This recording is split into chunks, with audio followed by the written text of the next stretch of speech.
আমরা গল্পের একেবারে শেষাংশে চলে এসেছি, যেখানে আমরা দেখছি যে ছুটি ফুরিয়েছে, রীতিমতো পড়াশোনা শুরু হয়েছে।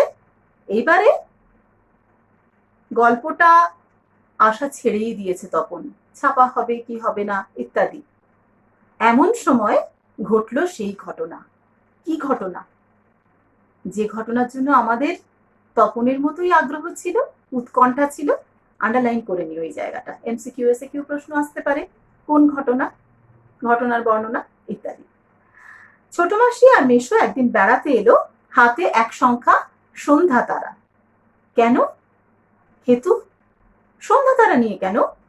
বুকের রক্ত ঝলকে ওঠে তপনের। তবে কি সত্যি তাই? সত্যি তপনের জীবনের সবচেয়ে সুখের দিনটি এলো আজ। দেখো, এখানে কিন্তু লেখিকা খুব সুন্দর করে সূক্ষ্ম একটি প্রশ্ন রেখে দিয়েছেন। এমনটা নয় একটা স্টেটমেন্ট, এটা নয়, বলে দিচ্ছেন যে তপনের জীবনের সবচেয়ে সুখের দিনটি এলো আজ। এত সোজাসুজি নয়, প্রশ্ন করছেন। অর্থাৎ এই অনুসন্ধিৎসা, এই কৌতূহল আমাদেরও, কিন্তু পাঠকেরও। সত্যি কি সুখের দিন এলো?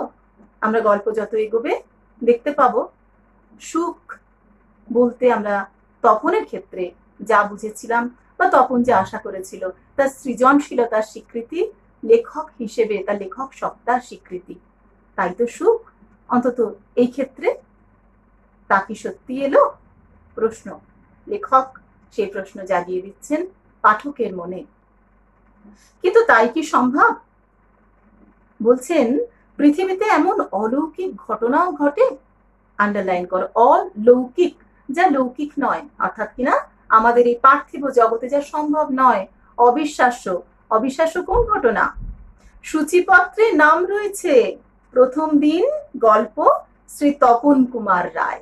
নামটা মনে রেখো, প্রথম দিন, তপনের প্রথম অভিজ্ঞতার কথা, তপন কুমার রায়। সারা বাড়িতে শোরগোল পড়ে গেল, তপনের লেখা পত্রিকায় ছাপা হয়েছে ও লেখক মেশো ছাপিয়ে দিয়েছে। খেয়াল করো, শুধু ছাপা হয়েছে তাই নয়, তার সঙ্গে আরো একটি তথ্য এলো, লেখক মেশো ছাপিয়ে দিয়েছে। তাহলে কৃতিত্ব কিন্তু ভাগ হয়ে গেল। সুখ কি ভাগ করে হয়? কি জানি, দেখা যাক কি হচ্ছে। পত্রিকাটি সকলের হাতে হাতে ঘুরে, সকলেই একবার করে চোখ বোলায় আর বলে, বারে চমৎকার লিখেছে তো। সুখ, এই পর্যন্ত সুখ। কিন্তু তারপর মেশো অবশ্য মৃদু মৃদু হাসেন, বলেন, একটু একটু কারেকশন করতে হয়েছে অবশ্য, নেহাত কাঁচা লেখা তো। সুখ গেল চলকে। কারেকশন মানে সংশোধন, সংশোধন হয়েছে মানেই কৃতিত্ব আর তপনের একার রইল না।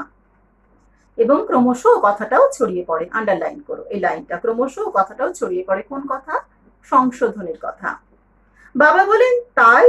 তা নইলে ফট করে একটা লিখলো আর ছাপা হলো।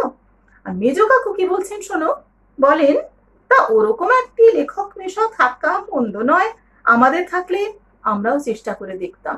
অর্থাৎ এ আর এমন কি, অমনটা হয়েই থাকে অন্যের প্রসাদে, নিজের ক্ষমতায় তো আর নয়।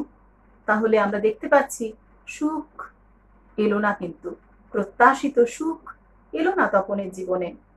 তখন যেন কোথায় হারিয়ে যায় এসব কথার মধ্যে।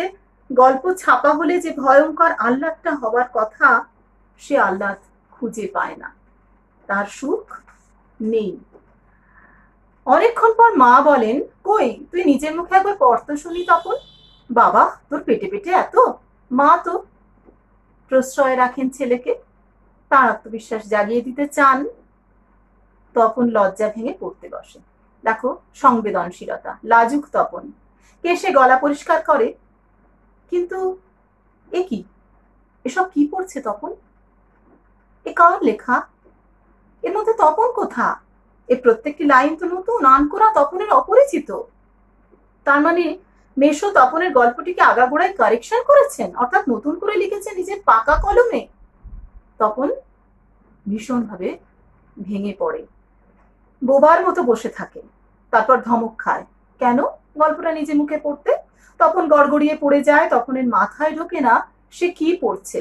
তবুও ধন্যি ধন্যি রব পড়ে যায়, আর একবার রব ওঠে, তপনের লেখক মেশো তপনের গল্পটি ছাপিয়ে দিয়েছে। তাহলে ধন্যি ধন্যি রবটা লেখককে নয়, লেখকের যিনি সহযোগিতা করেছেন মূলত তাকেই।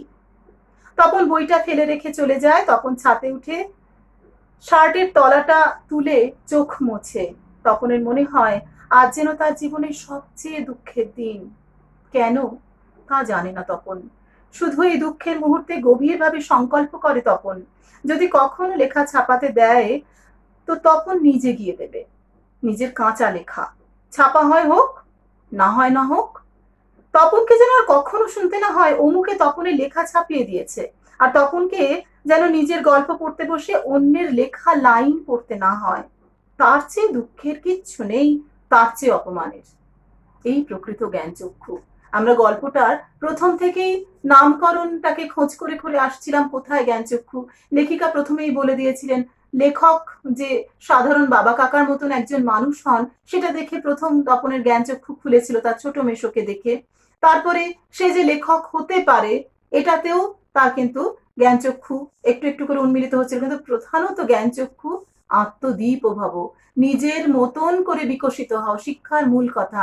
আমার যা আছে সেইটুকুই সব, আমি অন্যের মতো হব না, আমি আমার মতন হব, তাতে আমি যতটুকু পারি তার কৃতিত্ব, তার আস্বাদই আলাদা।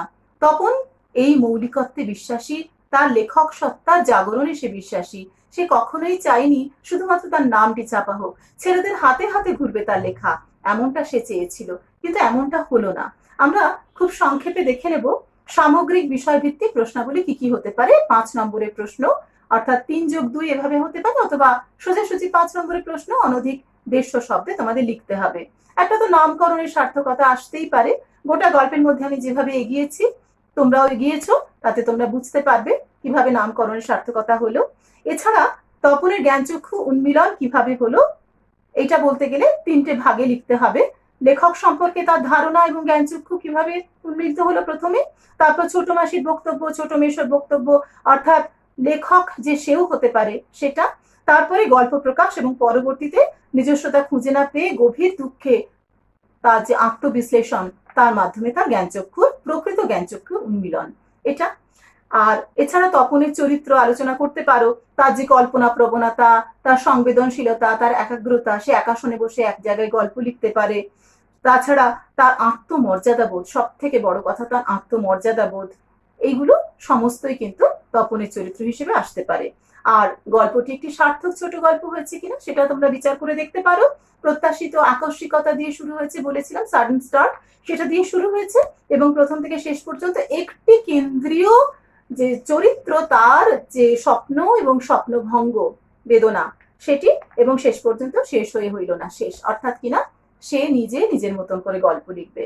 আশাপূর্ণা দেবীর লেখা এই গল্প, যে মেয়েটি মাত্র 13 বছর বয়সে শিশু সাথীতে তার লেখা পাঠিয়েছিলেন, তার যে লেখিকা হওয়ার যে বাসনা, পরবর্তীতে আমরা দেখেছি 1,500-এরও বেশি ছোট গল্প এবং 150-রও বেশি উপন্যাস লিখেছেন। জ্ঞানপীঠ পুরস্কার পেয়েছেন তিনি, দেশের সর্বোচ্চ সাহিত্য সম্মান রবীন্দ্র পুরস্কার পেয়েছেন।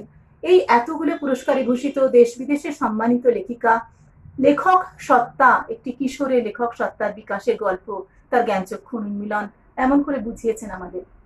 আশা করি এই 50 বছর ধরে চলে আসা এত সুন্দর একটি গল্প তোমাদের খুব ভালো লাগবে, খুঁটিয়ে পড়বে, খুব ভালো করে পড়বে, এবং অনেক নম্বর তোমরা নিয়ে সফল হবে। এই শুভেচ্ছা রইল তোমাদের প্রতি।